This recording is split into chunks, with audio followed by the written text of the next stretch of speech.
നമ്മളെ ഇന്ത്യ രാജ്യത്ത് ക്രിസ്ത്യാനികൾ എന്തുകൊണ്ടിട്ടാണ് മിണ്ടാണ്ടിരിക്കുന്നത് എന്നുള്ളത് ഒരു പിടുത്തം കിട്ടില്ല. ഒരു ഒന്ന് രണ്ട് ചെറിയ ചെറിയ പ്രസ്താവനകൾ ബി ജെ പിക്കെതിരെ നടത്തി എന്നല്ലാണ്ട് വേറെ കാര്യമായിട്ടുള്ള ഒരു പ്രസ്താവന നടന്നിട്ടില്ല. 100% മറ്റുള്ള മതക്കാർക്ക് എതിരെ പ്രവർത്തിക്കുന്ന ഒരു ഭൂരിപക്ഷ സമുദായമാണ് ഇന്ന് ഇന്ത്യയിൽ നിലവിൽ ഭരിച്ചുകൊണ്ടിരിക്കുന്നത്. അവർ താഴെ ഇറക്കാനാണ് ഇന്ത്യ മുന്നണി എന്നുള്ള രൂപത്തിലൊക്കെ ഒരുപാട് പ്രയത്നിച്ചിട്ട് നടക്കുന്നത്. അപ്പോൾ അവരോടൊപ്പം കൂടിയിട്ടുണ്ടെങ്കിൽ ഇന്ന് സമാധാനമായിട്ട് ജീവിക്കാൻ ഇന്ത്യയിലൊരവസ്ഥ ഉണ്ടാവണമെങ്കിൽ തീർച്ചയായിട്ടും ബി ജെ പി ഇറങ്ങുക തന്നെ വേണം.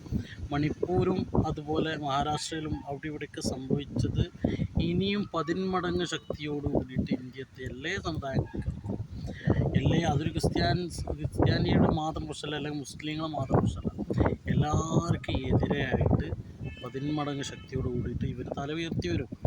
അതിനോട് പ്രതികരിക്കുക എന്നുള്ള ഒരു സംഭവം എന്നല്ലാതെ നീതിപരമായിട്ട് നിയമപരമായിട്ടുള്ള ഒരു ആനുകൂല്യവും നമുക്ക് കിട്ടണമെന്നില്ല. ആ ഒരു രൂപത്തിലേക്കാണ് ഇപ്പോൾ നിയമം പോകുന്നത്. അപ്പോൾ ക്രിസ്ത്യാനികളുടെ അവസ്ഥയാണ് നമുക്ക് സത്യം പറഞ്ഞാൽ മനസ്സിലാവണില്ല. മണിപ്പൂരൊക്കെ ഇത്രയും വിഷയങ്ങൾ ഉണ്ടായിട്ട് പോലും ക്രിസ്ത്യാനിയുടെ ഒരു വിഭാഗം 90% അവരെ അനുകൂലിച്ച് നിൽക്കുന്നവരെ അനുകൂലിച്ചിട്ട് വോട്ട് ചെയ്ത് അവരെ സപ്പോർട്ട് ചെയ്യുന്ന രൂപത്തിലുള്ള പ്രസ്താവനകളും കാര്യങ്ങളുമാണ് നടക്കുന്നത്. കേരള സ്റ്റോറി ഒക്കെ അവരെ ഇതിലൊക്കെ പ്രദർശിപ്പിക്കുക, അങ്ങനത്തെ ഒരുപാട് ഇതിൻ്റെ അടിസ്ഥാനം ഒരു യുക്തിപരമായിട്ടുള്ള ഒരു നീക്കവും കാര്യങ്ങളും ഒരു ചിന്താഗതികളും ഇല്ലാതെ ക്രിസ്ത്യാനികൾ ഇങ്ങനെ ചെയ്യുമ്പോൾ സത്യം പറഞ്ഞാൽ വളരെയധികം സങ്കടം തോന്നുന്നുണ്ട്.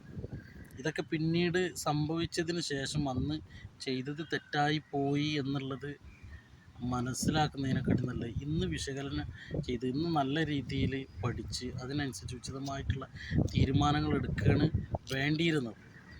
എന്തായാലും നമുക്ക് കണ്ടറിയാം, ഇലക്ഷൻ കഴിഞ്ഞിട്ട് റിസൾട്ട് വരുന്നത്.